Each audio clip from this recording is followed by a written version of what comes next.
They thought Dean Martin would laugh it off. They were wrong.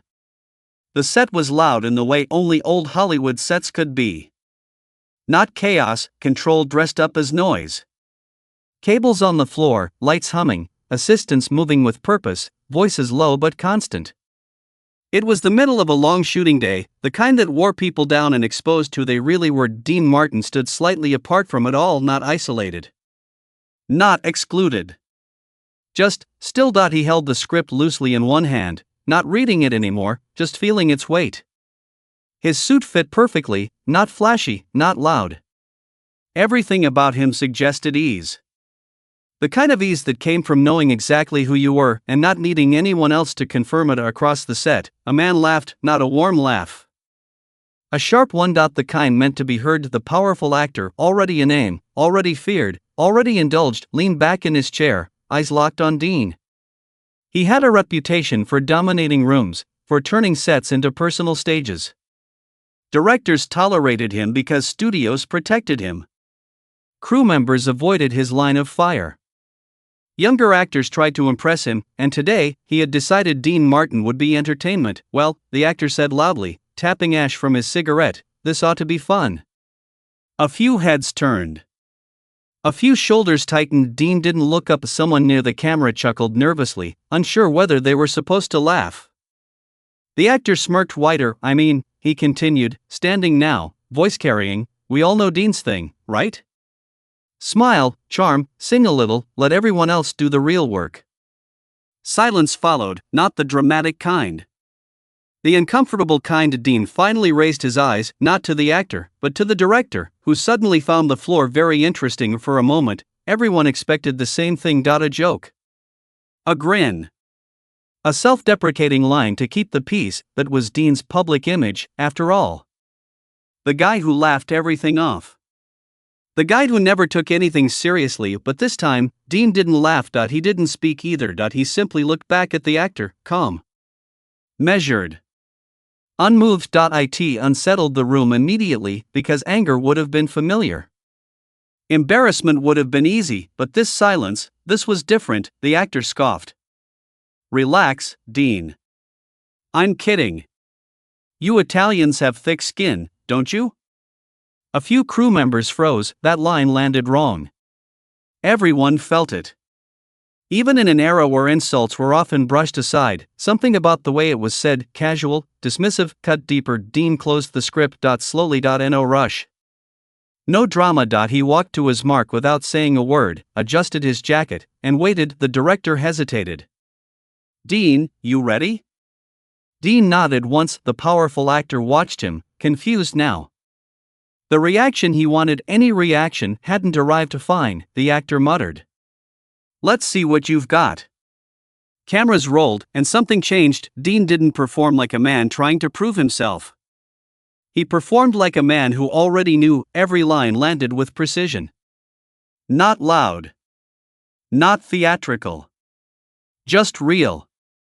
Controlled. Intentional. His timing was perfect, not rushed, not delayed. The humor, where it appeared, felt natural. The dramatic beats felt grounded. Crew members glanced at each other. The director leaned forward. The actor missed his cue, just for a second, but it was enough. They reset. The actor tried again, this time pushing harder, overplaying his lines, attempting to pull focus. Dean didn't respond to the pressure. He adjusted, not to compete, but to balance. His presence anchored the scene. It was subtle, but undeniable. By the end of the take, no one spoke. Then the director said quietly, that was good. Very good. Dean gave a small nod and stepped back. No bow. No smirk. No victory lap. The powerful actor's jaw tightened that night. Word spread, not gossip. Observation. Dean Martin hadn't laughed it off, and the set felt different because of it. Dean had learned that silence early in life, long before Hollywood. Long before Vegas. Before Rat Pack headlines and sold-out shows. He learned it as the son of Italian immigrants, growing up hearing his name mispronounced, his background reduced to a punchline. He learned it watching men talk loudly and say nothing, while others spoke once and changed the room. comedy had taught him timing, life had taught him restraint. Back on set the next morning, the mood was cautious. The powerful actor arrived late, as usual. No apology. No acknowledgement. He expected the world to adjust to him. Dean was already there, same calm. Same posture. They rehearsed a new scene, more dialogue, closer proximity. The actor leaned in, invading space, testing boundaries. "You going to keep staring at me like that?" The actor whispered between lines. Dean met his eyes. "I'm listening," he said softly. That was all. The actor blinked. Listening wasn't something he was used to being accused of. The take began again. Dean delivered. Again, the actor tried to overpower. And again, it didn't work. What the actor didn't understand was this: Dean wasn't passive. He was selective. Every response was intentional. Every pause deliberate. By lunchtime, the crew no longer looked nervous. They looked curious. By the end of the day, the jokes had stopped, not because Dean demanded it. Because he didn't need to. That evening, a young assistant approached him near the exit. "Mr. Martin," he said hesitantly, "I just wanted to say, I've never seen anyone handle that kind of thing the way you did." Dean smiled. "A real one this time. You don't always need to answer," he said. "Sometimes you just need to show up." He walked out into the fading light, leaving behind a set that had quietly recalibrated itself. They thought he would laugh it off. He didn't, and nothing stayed the same after that. The shift didn't announce itself loudly. Hollywood never worked that way. Power didn't usually collapse in arguments or shouting matches. It moved quietly, almost invisibly, through glances, pauses, and decisions made without explanation. And after that first day, something on the set had tilted, just enough for people to notice. The powerful actor noticed it first, not because anyone challenged him openly, but because things stopped bending toward him the way they used to. The director didn't rush when he arrived late the next morning. The crew didn't scramble with the same urgency. And Dean Martin didn't adjust himself at all. Dean arrived on time, as always. Same suit, same calm presence. He spoke to the crew the same way he always did, polite, direct, unassuming. He listened more than he talked. When he laughed, it was soft and brief, never at anyone's expense. The contrast was becoming impossible to ignore. The actor tried a different tactic. During rehearsal, he leaned into sarcasm instead of volume. Tossed in improvised lines meant to throw Dean off rhythm. Tried to reclaim control by destabilizing the scene. Dean adapted instantly, not defensively, not aggressively. He simply adjusted his timing. Where the actor rushed, Dean slowed. Where the actor raised his voice, Dean lowered his, and somehow, every time, the scene landed exactly where it needed to. The director called for another take, then another, not because Dean was missing anything, but because the actor was between takes. The actor paced, muttering under his breath.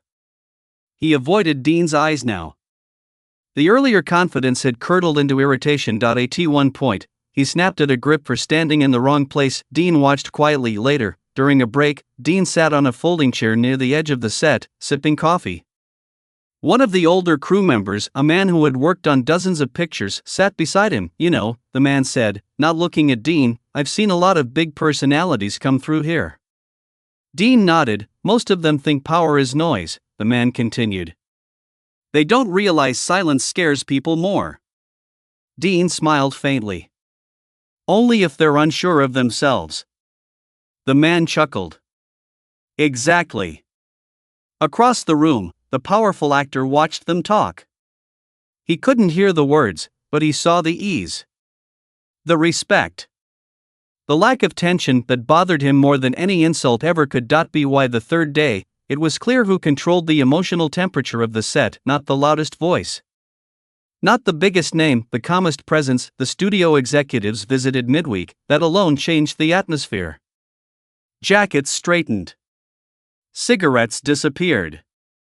Everyone suddenly stood a little taller. Dean greeted them politely. No flattery. No performance. Just professionalism. The powerful actor, on the other hand, turned on his charm aggressively. Laughed too loudly. Spoke too much. Tried to command attention. One executive leaned toward the director and murmured something. The director nodded. Later, the actor asked bluntly, "What was that about?" The director hesitated. Then, carefully, said, "They like the balance of the scenes." Balance, the actor scoffed. I'm carrying this picture. The director didn't argue. He didn't need to. That afternoon scene was a turning point. It required stillness. Long pauses. Emotional restraint, the actor struggled. Dean didn't. Dean let the silence work. He trusted it. Allowed moments to breathe. Let the audience, imaginary for now, lean in instead of being pushed. When the director finally called cut, no one spoke. Then one of the executives said quietly, "That's it." The powerful actor looked stunned. For the first time, he wasn't the center, and he knew it. That night, alone in his hotel room, the actor replayed the week in his mind. He had never lost control like this before, not without a fight, but this wasn't a fight, this was erosion. Dean Martin wasn't confronting him, Dean was outlasting him. The next morning, something unexpected happened. The actor approached Dean, not aggressively, not jokingly or awkwardly. "You ever think," he began, stopping himself, "that maybe people don't take you seriously?" Dean looked up. "I know they don't," he said calmly. The actor frowned. "Doesn't that bother you?" Dean considered the question. "No," he said. "Because eventually, they do." The actor stared at him, searching for sarcasm. There was none. From that point on, the dynamic changed again, but this time, permanently. The actor stopped pushing, stopped improvising, started listening, and strangely, his performance improved. The crew noticed. So did the director. By the final week of shooting, the tension that once dominated the set had dissolved into something quieter, respect, maybe, or understanding. On the last day, after the final scene wrapped, the crew applauded, not loudly, sincerely. Dean thanked everyone personally, shook hands, looked people in the eye. The powerful actor lingered. When the room had mostly cleared, he spoke. "I underestimated you," he said. Dean nodded once. "Most people do." The actor hesitated. "You could have made me look bad." Dean shrugged. "You did fine on your own."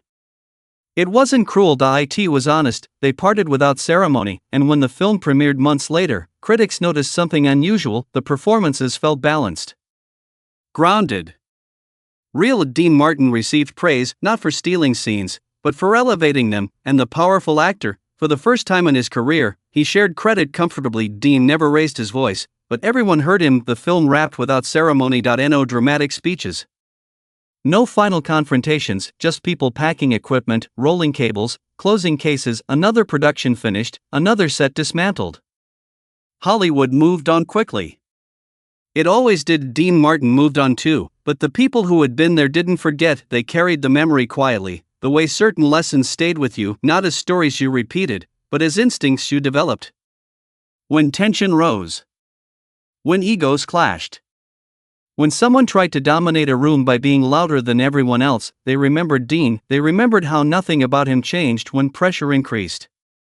Not his tone, not his posture, not the way he treated anyone around him. Months later, when the film premiered, the reviews were careful, not glowing, not dismissive, measured. Critics wrote about restraint, about balance, about how scenes breathed instead of being forced. They mentioned Dean Martin not as a novelty, not as a singer trying to act, but as a presence that grounded the film. That phrasing mattered. Studios noticed. So did other actors. Dean's phone rang more often after that, but the offers were different. Less about charisma, more about trust. Directors wanted reliability.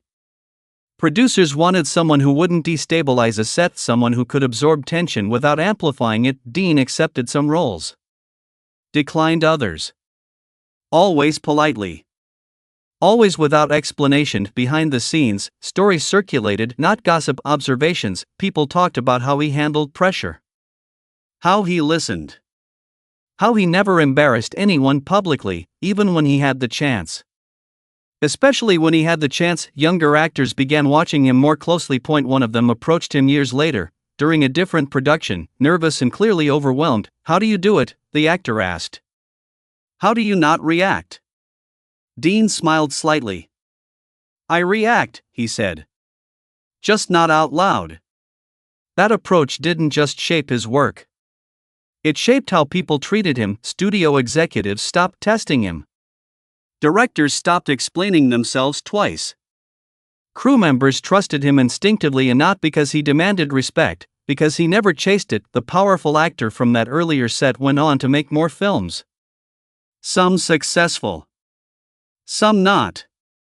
His reputation softened, not dramatically, but noticeably. In private conversations, he admitted something he never would have said publicly, that Dean Martin had changed how he approached his work. "He made me realize," the actor once said to a colleague, "that control isn't about force. It's about discipline." That wasn't a headline, but it was real. Dean never commented on it. He didn't need to. Years later, long after that particular film had faded into the background of cinema history, someone asked Dean about difficult people he'd worked with. He paused. "I've worked with a lot of people who were hurting," he said. "Some of them just made more noise about it than others." The interviewer waited, expecting more. Dean didn't add anything, because that was his way. He understood something most people didn't, that humiliation only worked if you accepted the invitation. That power only existed if you reacted to it. That dignity was something you practiced, not something you defended. On sets, on stages, in rooms full of people waiting for you to slip, they thought he would laugh it off. They were wrong. He didn't laugh. He didn't argue. He didn't retaliate. He simply stayed himself, and in doing so, he quietly reminded everyone watching that the strongest response wasn't volume, it was control.